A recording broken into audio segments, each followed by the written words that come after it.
हाँ madam, start कीजिए आप। Okay sir, okay. हेलो बच्चों, आज हम गणित भाग 2 समरूपता इस चैप्टर के बारे में थोड़ा अभ्यास करेंगे। सबसे पहले इस चैप्टर में हम समरूप त्रिभुजों के बारे में थोड़ी सी जानकारी लेते हैं। यहाँ पर ये त्रिभुज है, त्रिभुज ए बी सी। इसमें ए त्रिभुज एबीसी का कोण है, बी त्रिभुज एबीसी का कोण है, इसी प्रकार सी, ये तीनों त्रिभुज एबीसी के कोण हैं। इस तरह से हमने दर्शाया है। त्रिभुज ले रहे हैं, त्रिभुज डी ई एफ।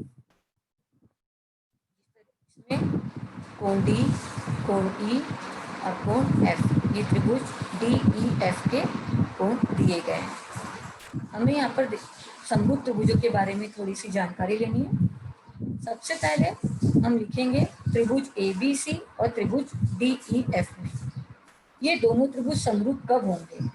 अगर त्रिभुज ए बी सी में कोण ए त्रिभुज डी ई एफ का कोण डी के सर्वांग सम है, दूसरा कोण बी कोण ई के सर्वांग सम है और तीसरा कोण सी कोण एफ के सर्वांग सम है, और ए बी बटे डी मतलब भुजा ए बी और डी का अनुपात, भुजा बी सी और भुजा ई एफ का अनुपात और भुजा ए सी और भुजा डी एफ का अनुपात, ये तीनों अनुपात अगर आपस में बराबर हैं तो त्रिभुज ए बी सी और त्रिभुज डी ई एफ यह त्रिभुज समरूप होते हैं, ऐसा कहा जाएगा। तो आपको ये याद रखना है, जब दो त्रिभुज दिए गए हैं उनके तीनों कोण आपस में क्या हो?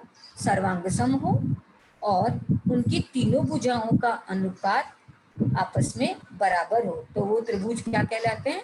समरूप त्रिभुज।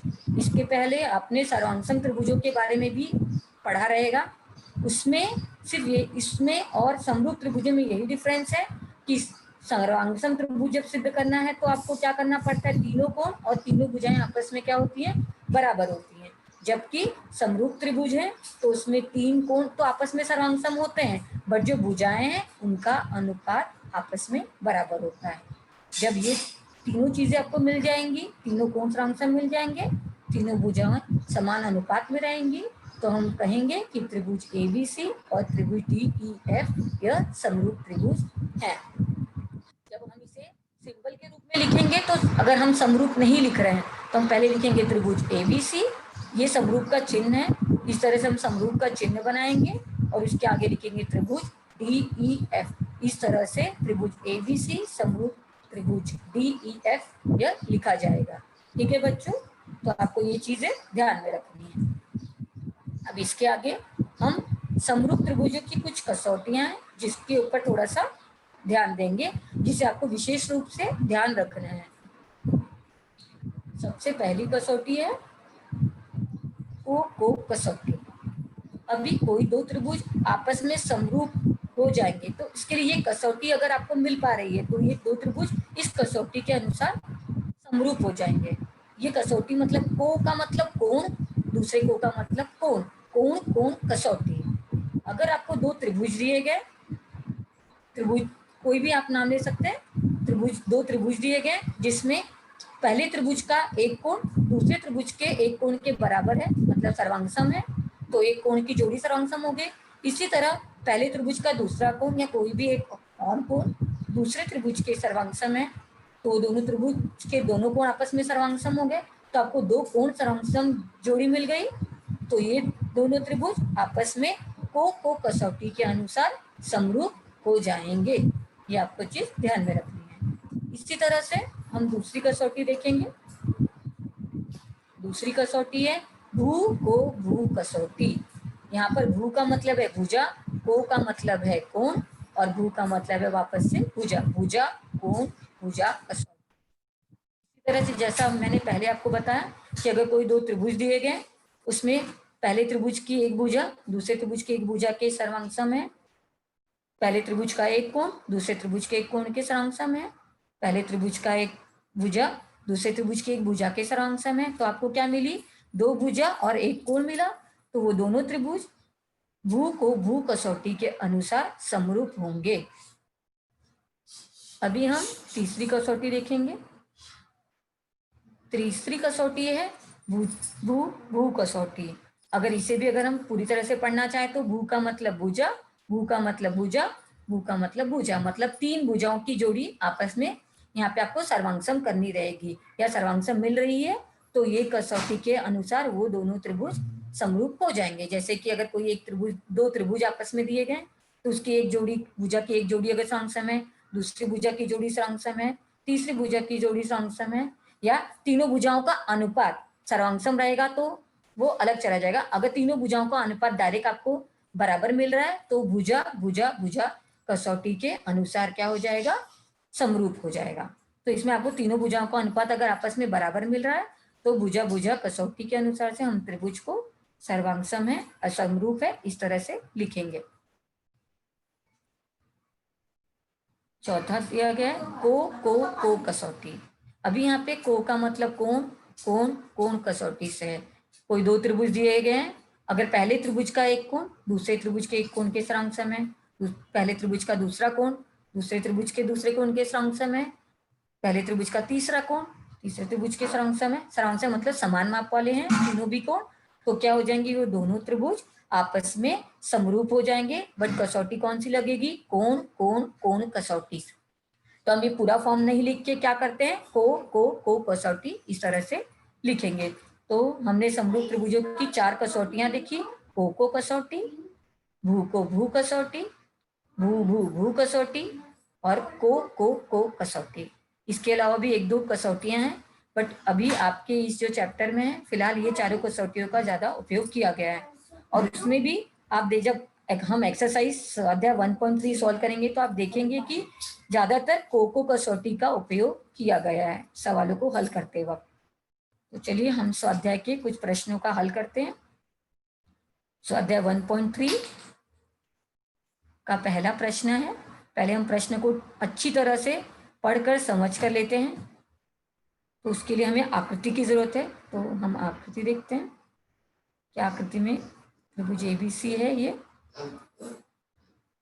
इसमें डी दिया गया और इसमें कोण बी का माप 75 और कोण ईडीसी का माप 75 डिग्री इस तरह से आकृति में दर्शाया गया। तो हम प्रश्न एक बार पढ़ते हैं अच्छी तरह से। आकृति में कोण एबीसी बराबर 75 डिग्री दिया गया, जैसा कि आप देख रहे हैं आकृति में दर्शाया गया है।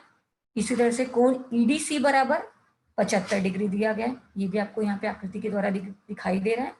तो इनमें से दो त्रिभुज किस कसौटी के अनुसार समरूप है, मतलब कोई भी दो त्रिभुज हमें समरूप दिखाना है, उनकी समरूपता की एकाएकी संगति लिखनी है। हमें बताना है कि वो दो त्रिभुज किस कसौटी के अनुसार समरूप होंगे। जैसे कि हमने वो चारों कसौटियां देखी तो उनमें से किस कसौटी के अनुसार ये त्रिभुज हम समरूप कर सकते हैं और उनकी एकाएकी संगति भी हमें लिखनी है समरूपता की। ठीक है, तो सबसे पहले हमें अगर त्रिभुज समरूप करना है तो हमें दो त्रिभुज लेना पड़ेगा। तो आप देख रहे हैं यहाँ पे एक बड़ा त्रिभुज दिख रहा है और एक छोटा त्रिभुज दिख रहा है, दो त्रिभुज दिखाई दे रहे हैं हमें। तो हम आप इस त्रिभुज का नाम ले लिखते हैं। कौन से दो त्रिभुज हैं, मैंने यहाँ पे त्रिभुज DCE और त्रिभुज BCA इस तरह से लिखा। आप चाहे तो इसको त्रिभुज ABC और जैसा कि आपको कोण दिया गया है कोण ABC और दूसरा कोण EDC दिया गया, तो आप चाहे तो उसको त्रिभुज ABC और त्रिभुज EDC में इस तरह से भी लिख सकते हैं। आप किसी भी पैटर्न से इसको लिख सकते हैं, आपको ये ध्यान रखना है। बट आपको ये चीज भी ध्यान रखनी है जैसे कि जो संगति है, जैसे C है तो C तो दिख रहा है तो C दोनों में है तो दोनों एक ही जगह पर आना चाहिए, एक ही नंबर पर आना चाहिए।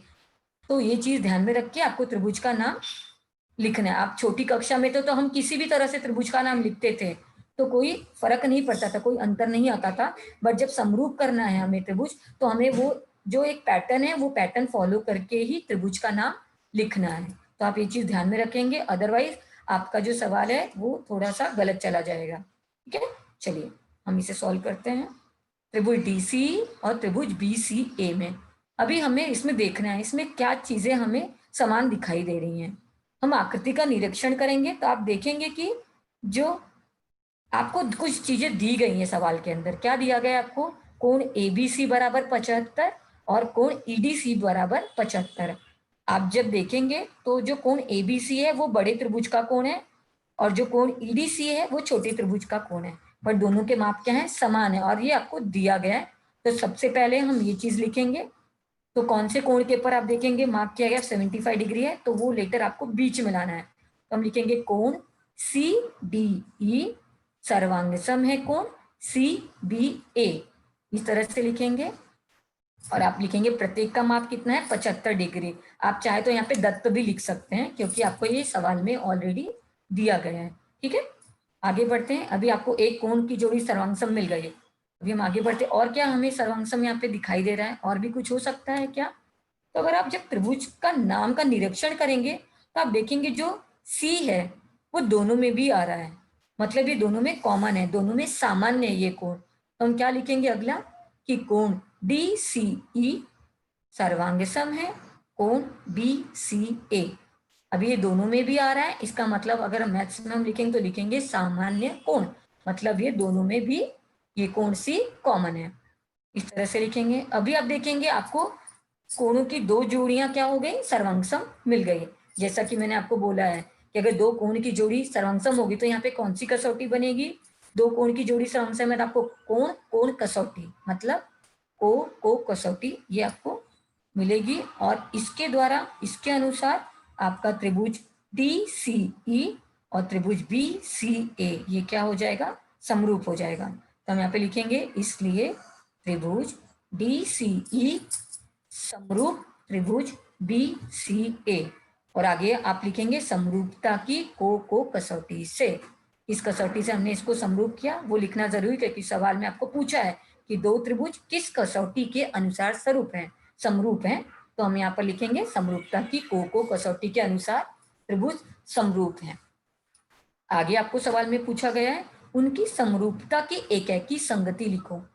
तो अभी एकैकी संगति जब लिखनी है तो ये जो आप देखेंगे रेड कलर में जो दोनों साइड एरो किया गया है उस एरो का मतलब होता है उनकी एकैकी संगति, मतलब कोण डी के साथ कोण बी आएगा, कोण सी के साथ कोण सी मतलब जो सामान्य है, और कोण ई की जब एकैकी संगति होगी तो उसके साथ कोण ए आएगा। तो एकैकी संगति के अनुसार हम लिखेंगे त्रिभुज डी सी ई, वो एरो का निशान डालेंगे, एकैकी संगति होगी त्रिभुज बी सी ए। इस तरह से क्या होगा, आपका ये सवाल कंप्लीट हुआ। आपको ये चीज ध्यान में रखनी है, जो आप ब्रैकेट में जो कारण लिखने हैं, जो आप देख रहे हैं ना पिंक कलर में लिखा हुआ है, जो कारण लिखे हैं कि ये क्यों ऐसा हो रहा है, वो चीजें आपको कंपलसरी लिखनी है। जब भी आप भाग 2 ये सॉल्व करेंगे, कोई भी चीजें कर रहे हैं तो आपको ये कारण लिखना बहुत जरूरी है। ये ऐसा नहीं कि बिना वजह हमने लिखा है, इस कारण के ऊपर भी मार्क्स रहते हैं। अगर आप ये कारण ही नहीं लिख रहे हो तो ये जो हम सिद्ध कर रहे हैं उसका कोई रीजन नहीं बन रहा है, तो ये रीजन लिखना बेहद जरूरी है, तो आपको एक चीज ध्यान में रखनी है। अभी हम अगले सवाल की ओर बढ़ते हैं। क्वेश्चन नंबर 2 पढ़ती हूँ मैं। संलग्न आकृति में दिए गए त्रिभुज क्या समरूप है, यदि हाँ तो किस कसौटी के अनुसार। अभी आकृति की बात की गई है, मतलब यहाँ पे आपको कोई तो आकृति दी रहेगी, ठीक है।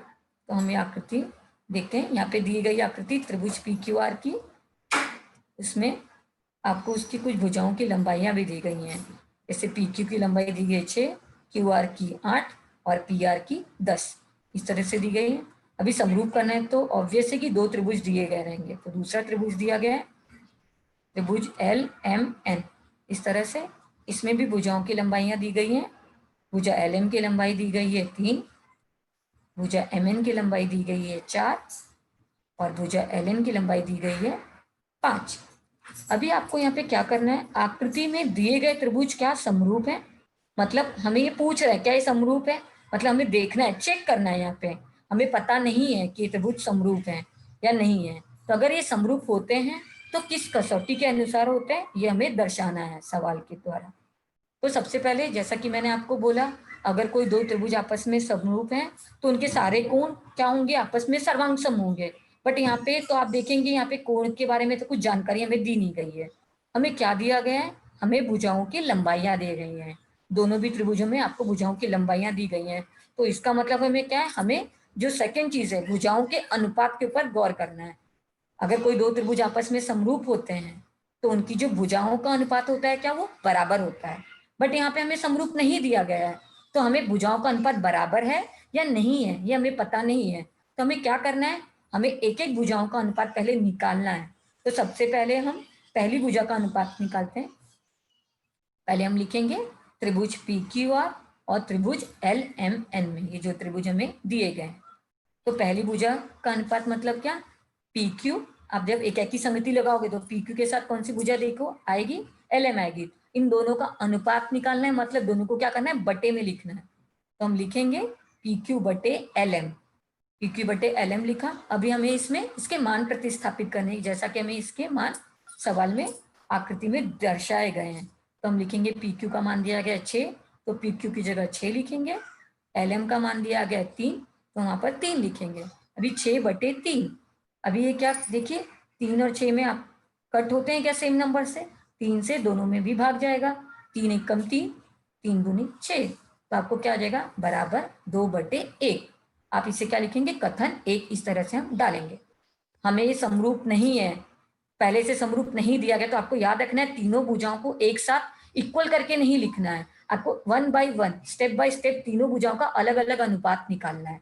ठीक है, कुछ बच्चे ये गलतियां करते हैं, समरूप दिया है तो भी उसी तरह से पैटर्न फॉलो करते हैं, समरूप पूछा है तो भी उसी पैटर्न से सॉल्व करते हैं। तो आपको ये चीज याद रखनी है कि जब अगर आपको दोनों त्रिभुज समरूप करना, ये पूछा है कि समरूप है या नहीं है, तो आपको क्या करना है, एक एक भुजाओं का अनुपात अलग अलग निकालना है। ठीक है, तो हमने पहली भुजा का अनुपात निकाला, पी क्यू बटे एल एम का अनुपात कितना आया, 2 बटे 1। इस तरह से सिमिलरली आप दूसरी भुजा का अनुपात निकालेंगे। दूसरी भुजा कौन सी है, क्यू आर और एम एन, तो क्यू आर बटे एम एन लिखेंगे। इसका मान दिया गया है, क्यू आर का मान दिया गया है 8, तो हमने 8 लिखा। एम एन का मान दिया गया है 4, तो 8 बटे 4 लिखा। अभी 8 बटे 4 क्या है, ये सेम संख्या से भाग जाएगा। आप देखेंगे तो 4 से दोनों भी संख्याओं में भाग जाता है, तो 4 एक कम 4, 4 दूनी 8, तो क्या आ जाएगा, ऊपर क्या आएगा 2 और बटे में हर में क्या आ जाएगा 1, तो आपका अनुपात कितना आया, 2 बटे 1। इसके आगे अब ये कट नहीं होगा, तो हम इसको 2 बटे 1 के स्वरूप में लिखकर छोड़ देंगे। तो ये हो जाएगा आपका दूसरा कथन। अभी आगे आपको तीसरी भुजा का अनुपात निकालना है। तो तीसरी भुजा कौन सी है आपकी, हम देखेंगे तीसरी भुजा दी गई है पी आर, और पी आर के साथ किसकी जोड़ी है, एल एन, तो पी आर बटे एल एन इस तरह से लिखेंगे। फिर पी आर का मान दिया गया है आपको 10, तो 10 लिखेंगे, बटे एल एन का मान दिया गया है 5, तो 10 बटे 5 इस तरह से लिखेंगे। 10 बटे 5 फिर से हम देखेंगे क्या इसमें भाग जा रहा है, किसी भी सेम संख्या से, ऊपर और नीचे सेम संख्या से भाग जाएगा तो ही काटना है, ये चीज ध्यान में रखनी है। तो अब देखेंगे 5 से दोनों भी संख्याओं में भाग जाता है, तो 5 से कट करेंगे तो हर में क्या आ जाएगा, 5 एक कम 5 1 आया, और अंश में क्या आएगा, 5 दूनी 10, तो अंश में आएगा 2, तो अनुपात क्या आ गया आपका 2 बटे 1। इसको हम डालेंगे कथन 3। अभी हम क्या करेंगे, कथन 1, 2 और 3 का अच्छी तरह से निरीक्षण करेंगे। आप जब कथन 1, 2 और 3 देखेंगे तो आप देखेंगे तीनों भी भुजाओं का अनुपात क्या है, 2 बटे 1 आया। अगर तीनों भी भुजाओं का अनुपात 2 बटे 1 आए, मतलब तीनों भी भुजाओं का अनुपात आपस में क्या है, बराबर है। तो हम क्या लिखेंगे, कथन 1, 2 तथा 3 से पी क्यू बटे एल एम बराबर है क्यू आर बटे एम एन बराबर है पी आर बटे एल एन, इस तरह से लिखेंगे और कारण देंगे कथन 1, 2 तथा 3 से। ठीक है बच्चों, फिर आगे बढ़ेंगे। अभी आप देखेंगे अगर भुजाओं का अनुपात, तीनों भुजाओं का अनुपात आपस में बराबर है तो त्रिभुज क्या हो जाएगा, समरूप हो जाएगा। तो हम लिखेंगे आगे, इसलिए त्रिभुज पी क्यू आर, जैसा कि हमने स्टार्टिंग में त्रिभुज पी क्यू आर और त्रिभुज एल एम एन लिया है, तो त्रिभुज पी क्यू आर समरूप का चिन्ह डालेंगे त्रिभुज एल एम एन में। आगे कसौटी का जब नाम लिखना है तो क्या लिखेंगे, हमने यहाँ पे तीनों भुजाओं का अनुपात बराबर सिद्ध किया है, इसका मतलब तीनों भुजाओं का अनुपात बराबर है। इसका मतलब ये हुआ कि यहाँ पे भुजा भुजा भुजा कसौटी से क्या हो जाएगा, त्रिभुज समरूप हो जाएगा। तो हम लिखेंगे त्रिभुज पी क्यू आर समरूप है त्रिभुज एल एम एन, कारण लिखेंगे समरूपता की भू भू भू कसौटी से। इस तरह से आपका ये जो सवाल हुआ ये कंप्लीट हुआ। ठीक है बच्चों, अभी हम प्रश्न क्रमांक 3 पर चलते हैं। प्रश्न क्रमांक 3 में क्या दिया गया, जरा एक बार क्वेश्चन को अच्छी तरह से पढ़कर समझ कर लेते हैं। प्रश्न क्रमांक 3 में आपको दिया गया संलग्न आकृति में दर्शाए अनुसार 8 मीटर तथा 4 मीटर ऊंचाई वाले 2 खंभे समतल जमीन पर खड़े हैं।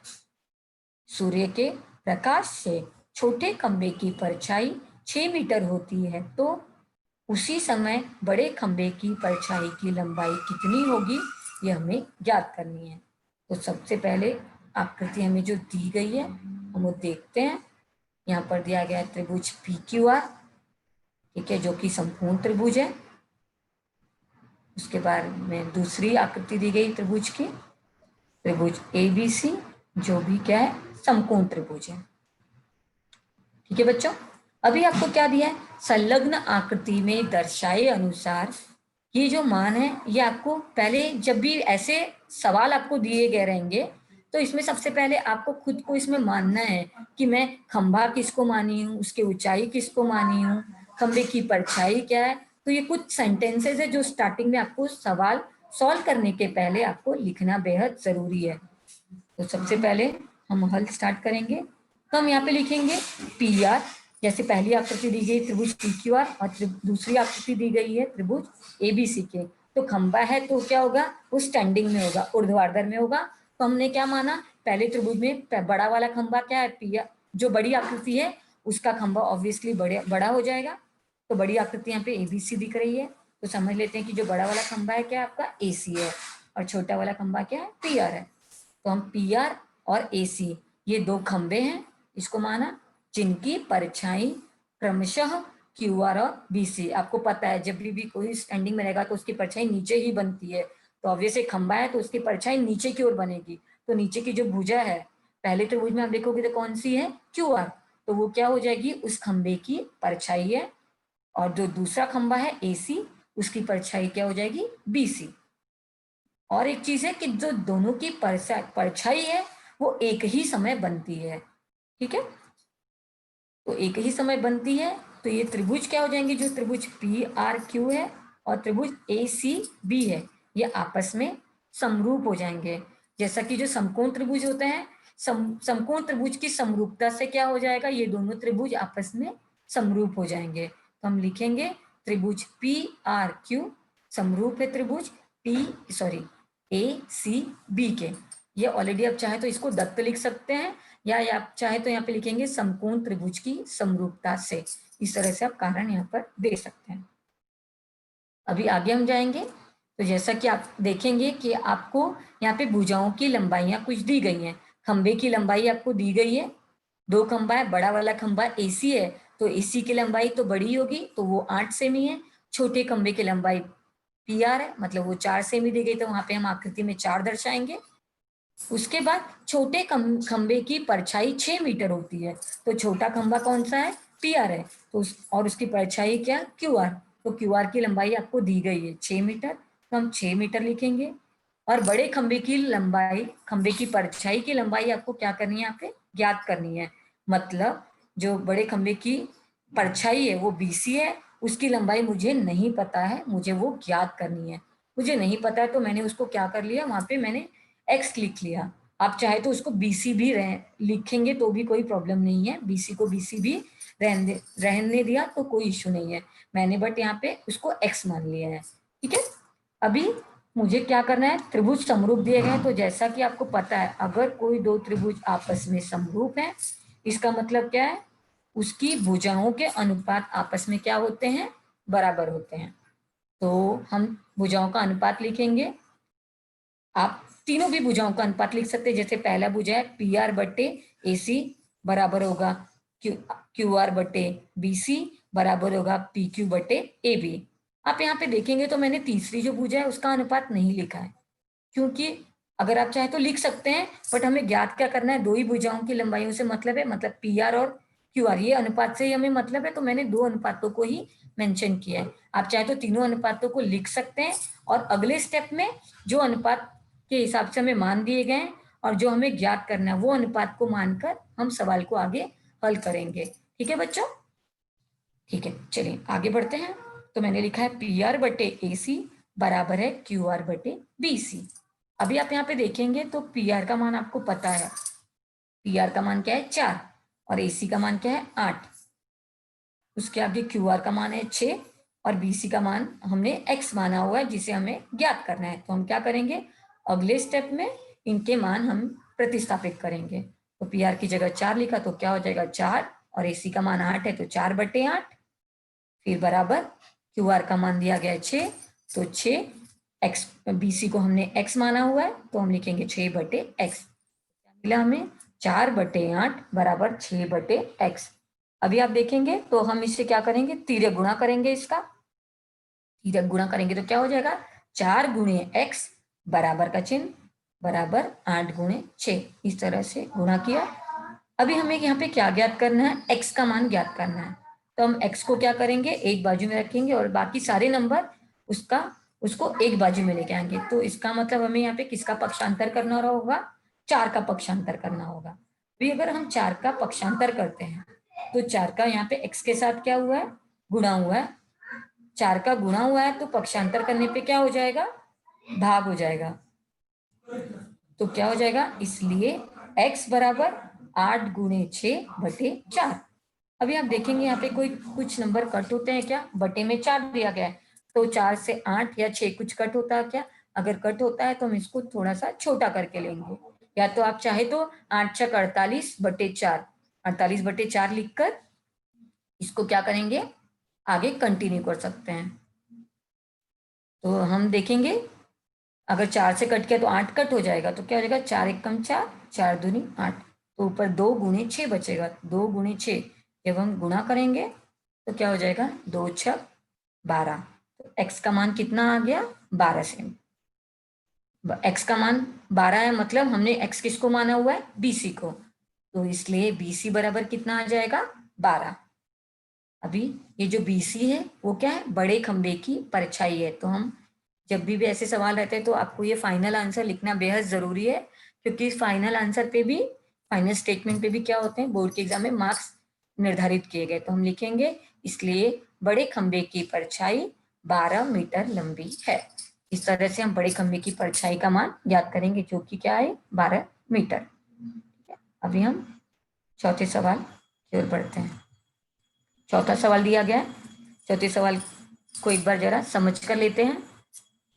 चौथा सवाल दिया गया, त्रिभुज ABC में AP लंब है BC के, BQ लंब है AC के, और आगे दिया गया B', P', C। ये जो B', P', C दिया गया इसका मतलब होता है जो B है, P है और C है ये एक रेखी है, मतलब एक ही रेखा के ऊपर ये तीनों भी बिंदु आते हैं। तो जब आप एक रेखी लिखना नहीं है तो हम क्या लिखते हैं, बी जो भी 3 बिंदु है उनके बीच में इस तरह से डैश का चिन्ह डाल दिया, मतलब वो एक ही रेखा के ऊपर आते हैं। इसी प्रकार A', Q', C लिखा गया है, मतलब AQC ये तीनों भी बिंदु भी क्या है, एक रेखी है, एक ही रेखा के ऊपर आते हैं। तो सिद्ध करो कि त्रिभुज CPA समरूप है त्रिभुज CQB के। और आगे आपको पहला चीज आपको ये सिद्ध करना है कि दोनों त्रिभुज समरूप हैं। उसके आगे आपको क्या दिया गया है, यदि AP बराबर 7, BQ बराबर 8, BC बराबर 12 है तो आपको इसका मान ज्ञात करना है। शायद ये गलती से हिंट नहीं हो पाया, तो मैं आपको बताती हूँ सवाल हल करते वक्त। ठीक है, पहले सबसे हम आकृति देखेंगे। त्रिभुज ABC दिया गया जिसमें आप देखेंगे आपको दिख रहा है कि BQ लंब है AC के, जो पहला चीज दिया गया था हमने वो देखा। सेकेंड है AP लंब है BC के, वो आकृति के द्वारा हमें दिख रहा है। अभी दूसरा चीज दिया गया B', P', C, मतलब आप देखेंगे तो वो तीनों बिंदु एक ही रेखा के ऊपर है, एक रेखी है। सेम A', Q', C दिया गया जो दोनों तीनों भी क्या है, एक ही रेखा के ऊपर दिए गए हैं।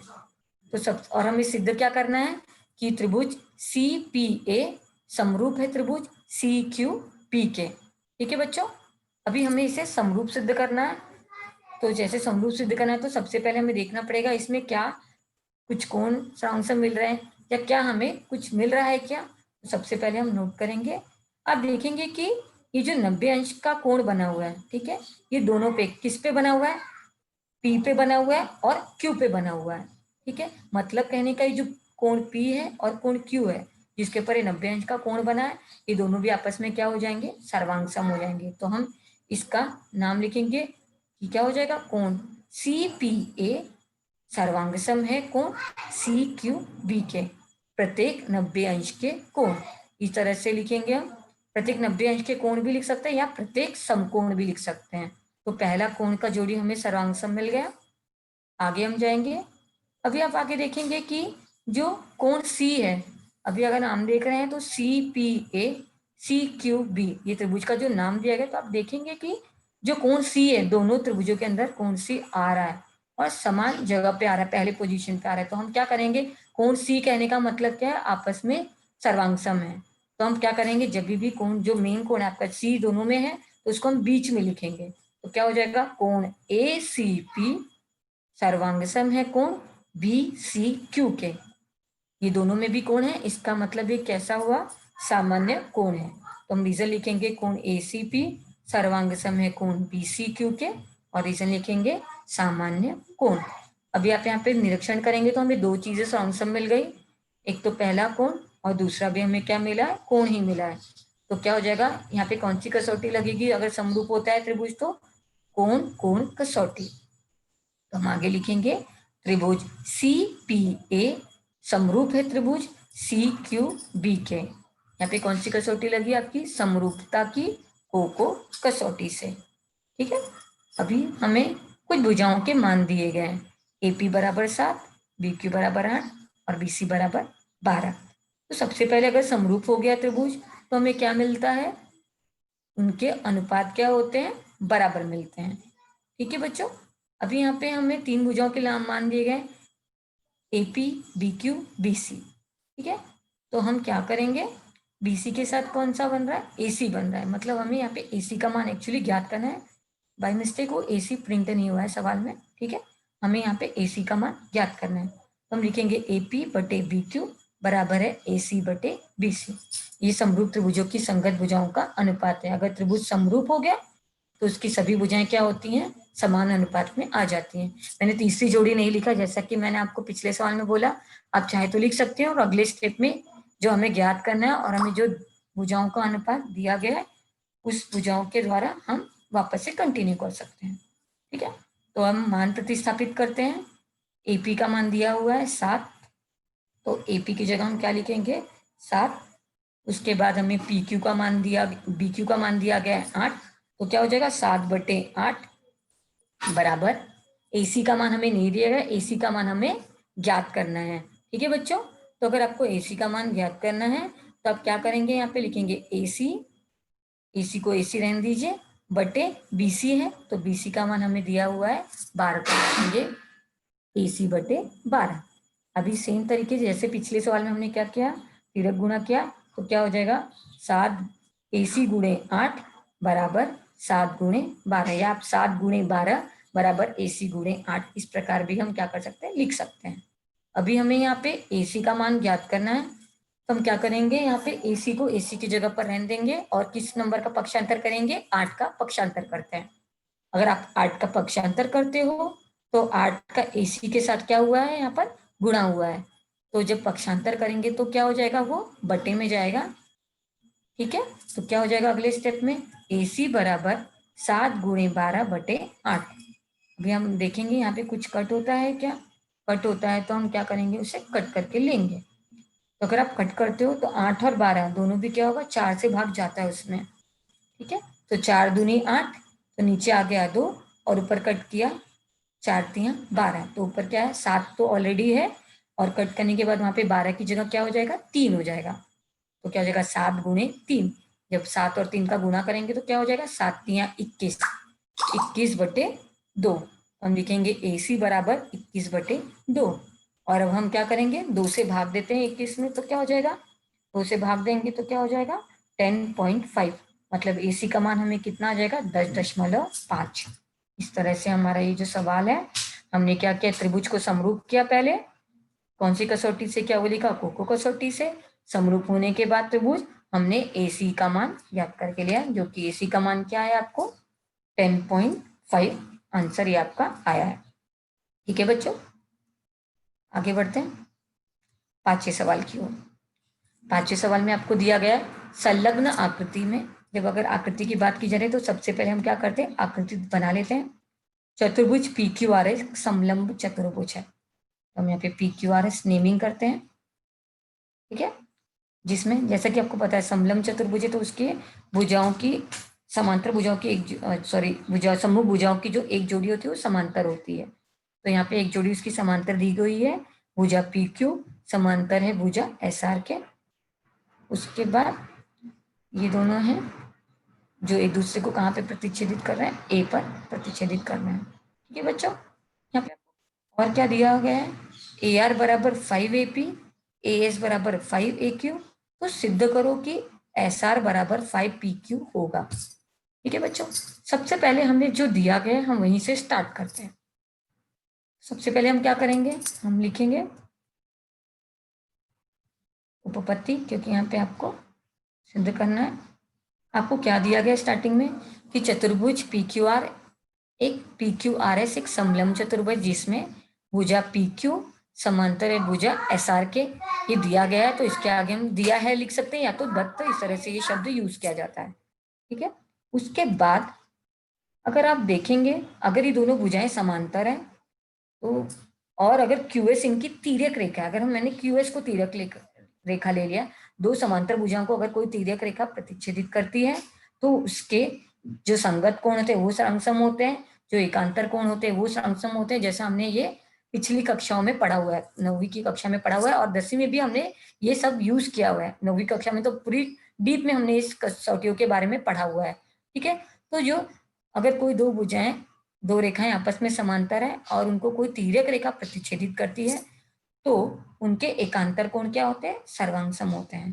तो हम देखेंगे अगर यहाँ पे पी क्यू और एस आर ये दोनों भुजाएं आपस में सर्वांगसम है और अगर मैंने क्यू एस को इसकी तिर्यक रेखा ली तो जो एकांतर कोण बन रहे हैं, अब देखेंगे तो एकांतर कोण क्या होते हैं, तिर्यक रेखा के विपरीत ओर बनते हैं। तो आप यहाँ पे देखेंगे कोण पी क्यू एस और दूसरा कोण का क्या बनेगा, कोण आर एस क्यू, ये क्या हो जाएगा, आपस में सर्वांगसम हो जाएगा एकांतर कोण प्रमेय से, ठीक है। अभी हम आगे देखेंगे तो मैंने इसको पी क्यू एस है, मैंने इसको पी क्यू ए ही लिखा। अगर पी के भिन्न नाम वाला एक ही कोण, पी क्यू एस बोलो या पी क्यू ए बोलो, ये सेम कोण है क्योंकि मेन जो है आपका बीच वाला जो कोण है वो मेन है, वो क्यू कोण जो मेन है कोण क्यू है और दूसरे में कोण एस है। तो हम भिन्न नाम वाले एक ही कोण, इस तरह से कोण पी क्यू ए और कोण आर एस ए, इसको भी हम क्या कर सकते हैं, सर्वांगसम लिख सकते हैं, सेम है वो चीज, ठीक है। अभी हम आगे बढ़ेंगे। अभी हमें ये क्या करना है, ये भुजाओं का जो सिद्ध करो कि एस आर बराबर 5 PQ है, मतलब अभी भुजाओं से रिलेटेड ये अनुपात से रिलेटेड दिख रहा है। तो हम क्या करेंगे, सबसे पहले दो त्रिभुज लेंगे और उनके त्रिभुजों को क्या करेंगे, सबसे पहले समरूप सिद्ध करेंगे। समरूप सिद्ध करने के लिए मैंने दो त्रिभुज लिया, एक लिया मैंने पी क्यू ए और दूसरा मैंने लिया त्रिभुज आर एस ए में, ठीक है। क्योंकि आप जब देखोगे तो जो भुजाएं ऑलरेडी दी गई इन दोनों त्रिभुजों से संबंधित हैं, ठीक है। तो मैंने ये दो त्रिभुज लिया, पहला त्रिभुज पी क्यू ए और दूसरा त्रिभुज आर एस ए में। अभी मुझे इससे अगर समरूप सिद्ध करना है तो सबसे पहले मुझे देखना पड़ेगा मुझे क्या क्या चीजें मिल रही जो सर्वांगसम हो सकती हैं। अभी हमने स्टार्टिंग में ही देखिए एक कोण की जोड़ी क्या की, सर्वांगसम करके ली। तो क्या सर्वांगसम किया हमने, कोण पी क्यू ए सर्वांगसम है कोण आर एस ए के। तो ये हम पहला लिख सकते हैं, हमें ये मिल गया कथन 1 से, ठीक है। पहले कोण की जोड़ी समसम हो गई। और क्या चीज इसमें मिल सकती है जिससे हमारा त्रिभुज आसानी से समरूप सिद्ध हो जाए, जैसा कि आप देखेंगे जो कोण ए है दोनों में भी आ रहा है, शीर्षाभिमुख भी है, पी ए क्यू अगर आप लिखते हो और यहाँ पे दूसरे में अगर आप आर ए एस लिखते हो तो आप देखेंगे ये शीर्षाभिमुख है, इन दोनों के शीर्ष क्या एक दूसरे के आमने सामने, तो ये दोनों कोण भी क्या हो जाएंगे, आपस में सर्वांगसम हो जाएंगे। शीर्षाभिमुख कोण भी लिख सकते हो या तो ये सामान्य कोण करके भी आप दिखा सकते हैं। तो आपको दो कोणों की जोड़ी क्या हो गई, सर्वांगसम मिल गई दोनों त्रिभुजों में। तो हमारा त्रिभुज जो है अभी समरूप हुआ। हम आगे के स्टेप में लिखेंगे त्रिभुज पी क्यू ए समरूप होगा त्रिभुज आर एस ए के। दो कोणों की जोड़ी सर्वांगसम हुई है तो कौन सी कसौटी बनी है, समरूपता की को कसौटी। तो हम यहाँ पे कारण लिखेंगे समरूपता की को कसौटी से। आगे हम जाएंगे, जैसा कि अगर जैसे ही कोई भी दो त्रिभुज आपस में समरूप हो जाएगा तो सबसे पहली लाइन आपको करनी है कि इन तीनों भुजाओं के अनुपात को क्या करना है, हमें बराबर करके लिखना है। तो हम लिखेंगे पी क्यू बटे एस आर, या आर एस भी लिख सकते हो आप, क्यू ए बटे ए एस, और तीसरा जोड़िए ए पी बटे ए आर। तीनों का अनुपात, तीनों भी भुजाओं का अनुपात आपस में क्या हो जाएगा, बराबर हो जाएगा। और कारण हम लिखेंगे समरूप त्रिभुजों की संगत भुजाओं का अनुपात। इसे हमने दूसरा नंबर डाल दिया। अभी हम देखेंगे कि हमें सवाल में ऑलरेडी क्या दिया गया था। हमें दिया गया था ए आर बराबर 5AP। ये ऑलरेडी आपको सवाल के अंदर दिया गया चीज है। तो जहां पे भी आपको ए आर है, अभी मुझे वहां पे ए आर नहीं लिखना है, मुझे वहां पे क्या लिखना है, 5AP। तो मैं क्या करूंगी, अगले स्टेप में जाएंगे और हम ए आर की जगह हम क्या लिखेंगे, वहां पे 5AP लिख देंगे इस तरह से। तो हम अनुपात वापस से लिखेंगे, ये स्टेप हम वापस से दोहराएंगे, बट ये स्टेप लिखते वक्त आपको याद रखना है पी क्यू बटे S R as it is, A Q बटे S as it is, AP बटे ए आर की जगह हमें क्या करना है, वहां पे हमें ए आर नहीं लिख के क्या करना है, 5AP लिखना है। ये हमें कहाँ से मिला, कथन 3 से हमें ये चीज मिली।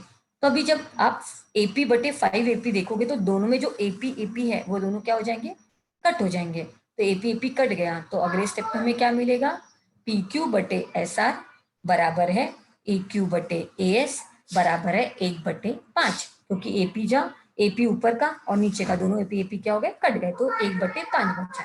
इसे हमने क्या दिया, कथन 4, ये नंबर हमने डाल दिया। अभी हमें क्या करना है, हमें एस आर बराबर 5PQ सिद्ध करना है। तो मुझे यहाँ पे AQ बटे AS की जरूरत नहीं है, तो मैंने क्या किया, पहले अनुपात के साथ 1/5 को लिखा। पहला अनुपात आपका क्या है यहाँ पे, PQ बटे SR, तो मैंने लिखा PQ बटे SR बराबर 1/5, कथन 4 से मिला मुझे। अभी मैंने यहाँ पे क्या किया, तिर्यक गुणा किया, तो क्या हो जाएगा, SR बराबर 5PQ, जो कि हमें यहाँ पे क्या करना था, सिद्ध करना। तो हमने सिद्ध किया SR बराबर 5PQ। इस तरह से हमारा ये जो सवाल है, ये 5वां सवाल भी क्या होता है, कंप्लीट होता है।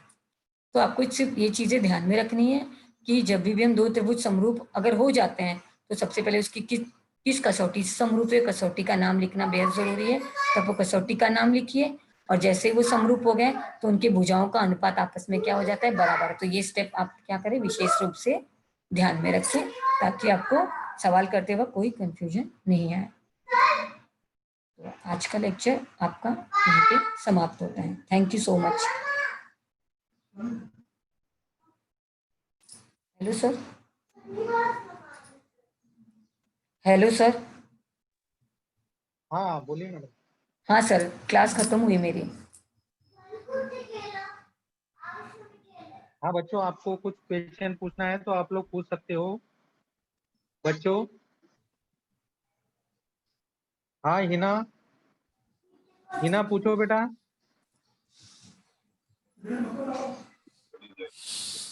हिना क्वेश्चन पूछो बेटा। गुड बोलो मॉर्निंग बेटा। सर। हाँ गुड बोलो मॉर्निंग बेटा। बेटा, पूछो पूछो। हाँ टीचर, जो आपने ये किया है ना PQ बटे SR, हाँ उसको ऐसे ही लिखना है। हाँ बेटा, ऐसे ही लिखना है, ऐसे ही लिखना है, क्योंकि उसके मान हमें नहीं दिए गए हैं और हमें सिद्ध जो करना है वो उसी फॉर्मेट में करना है। PQ को PQ रहना लेकिन चाहिए और आपने इसको स्पेलिंग में कैसे सॉल्व किया? इसमें अगर नंबर्स आएंगे तो सॉल्व होगा ना ये तो। हाँ सुनो बेटा, हम सुनिए आप, हाँ अच्छी तरह से सुनिए, आपका बहुत अच्छा डाउट है, मैं आपको क्लियर करके देती हूँ। जब हम तिर्यक गुणा करेंगे ना बेटा, तो क्या हो जाएगा, PQ के साथ किसका गुणा होगा, 5 का गुणा होगा। तो हम लिखेंगे 5 गुणे PQ। वो गुणा मैंने यहाँ पे दिखा नहीं, डायरेक्ट मैंने 5PQ लिखा, आप चाहे तो वहां पे 5 गुणे PQ लिख सकते हो। और SR का गुणा 1 के साथ होगा। ऑब्वियस है कि जब 1 के साथ किसी भी संख्या का गुणा करते हैं या कोई भी चीज का गुणा होता है तो एज इट इज हमें वही चीज वापस में मिलती है। तो हमें क्या मिलेगा, SR बराबर 5 इंटू PQ। तो आपको SR बराबर 5PQ ये आंसर आएगा। ठीक है बेटा, आगे सॉल्व नहीं होगा क्योंकि नंबर नहीं है, ये आपको वेरिएबल्स के फॉर्म में दिया गया। तो इस तरह से आपको यही सिद्ध करना है, तो आप इसको यहीं पे लिखकर छोड़ देंगे।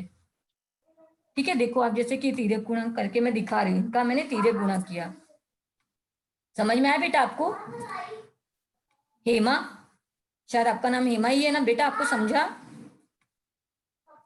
हेलो। हाँ सर, हाँ हाँ सर, हो गया, मैंने बताया। Okay okay. हाँ बच्चों, और किसी को कुछ क्वेश्चन पूछना है? हाँ हाँ पूछो।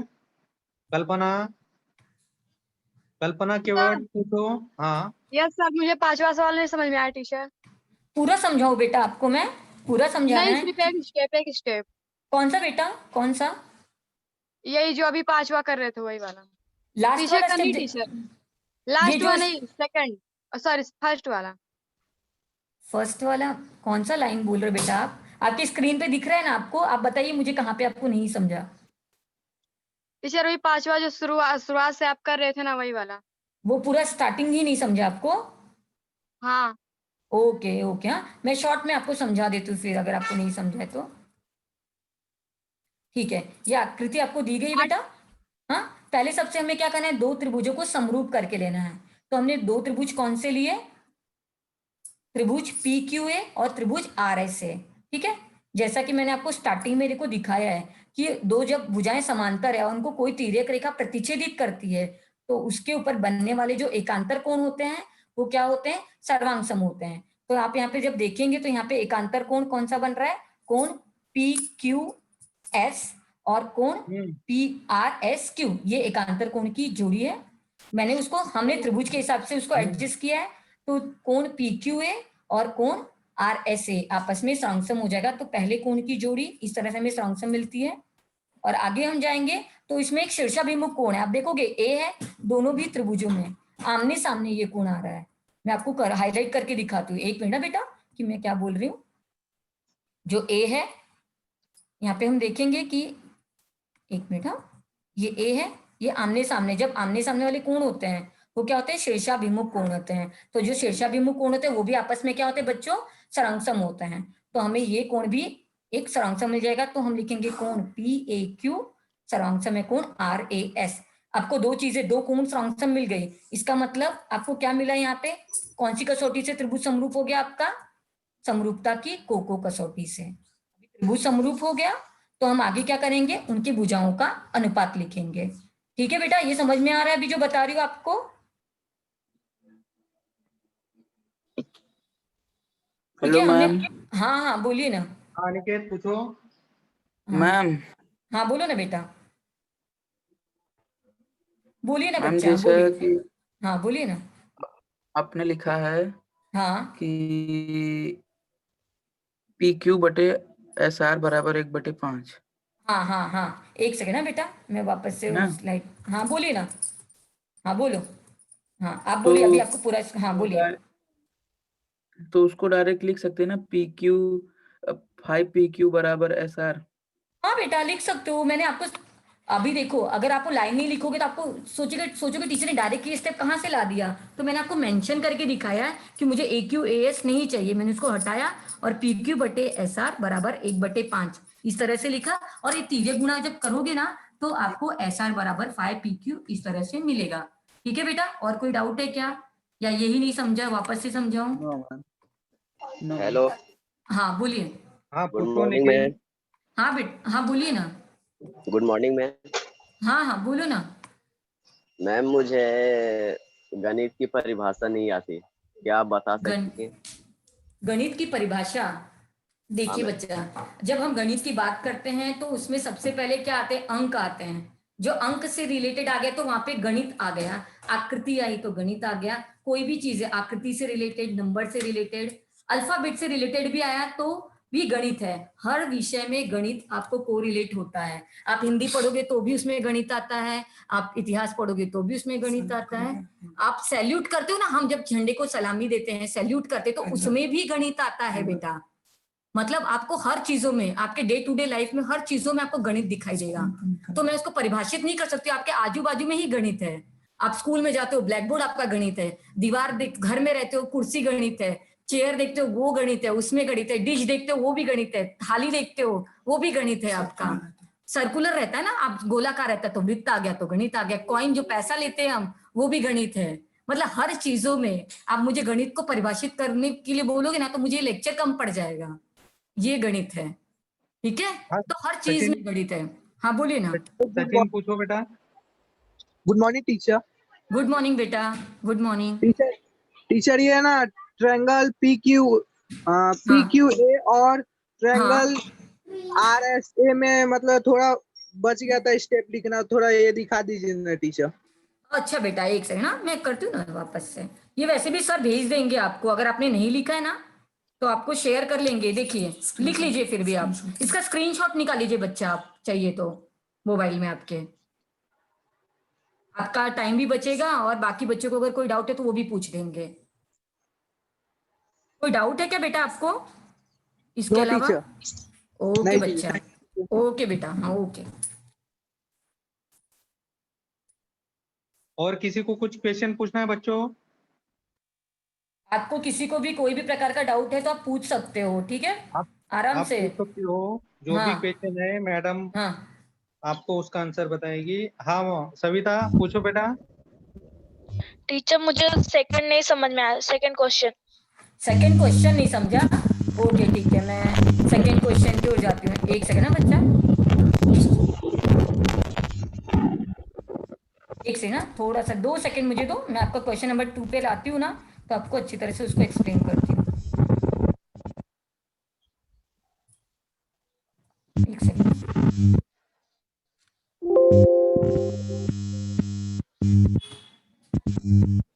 सेकंड क्वेश्चन,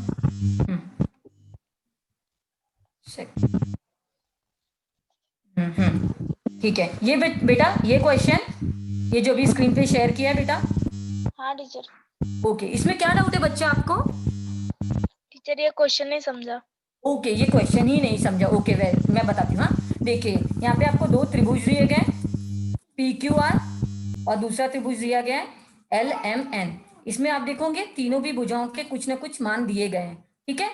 तो सबसे पहले हमें यहाँ पे क्या करना है, दोनों त्रिभुज को समरूप सिद्ध करना है। समरूप है क्या, अगर है तो किस कसौटी के अनुसार है। जैसा कि आप देखोगे आकृति के द्वारा आपको तीनों भी भुजाओं के मान दिए गए हैं, तो हमें इसमें भुजा के हिसाब से ही चलना है। हमें यहाँ पे कोण कुछ भी नहीं मिलने वाला है। तो ये समरूप नहीं है, तो मतलब अगर समरूप होते हैं कोई 2 त्रिभुज तो उनकी भुजाओं का अनुपात बराबर होता है। तो यहाँ पे तो समरूप नहीं है, तो अनुपात तीनों भुजाओं के बराबर है या नहीं हमें पता नहीं है। तो हम क्या करेंगे, एक एक जोड़ी बना के भुजाओं का अनुपात निकालेंगे। तो सबसे पहले मैंने जोड़ी कौन सी ली, PQ बटे LM की। PQ का मान रखा 6/3, भाग दिया 3 से, तो क्या हो जाएगा 2/1। फिर दूसरी जोड़ी ली QR बटे MN, फिर उसका अनुपात निकाला 8/4, फिर से वो 2/1 आ गया। तीसरी भुजा ली PR और LN की, फिर इसका अनुपात निकाला। इसको जब सॉल्व करोगे तो क्या हो जाएगा 2/1। अब जब तीनों भी कथन देखोगे ना, तो तीनों भी जो अनुपात है वो क्या आया है, 2/1 आया हुआ है। इसका मतलब तीनों भी भुजाओं का अनुपात क्या है, समान आ गया है।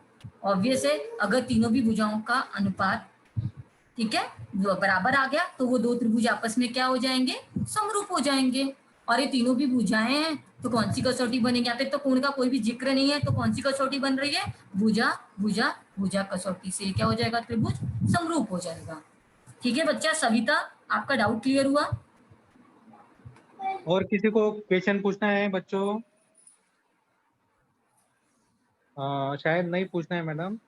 ओके सर, हाँ सर ठीक है sir, thank you sir, thank you so much sir. Okay sir, welcome. हाँ।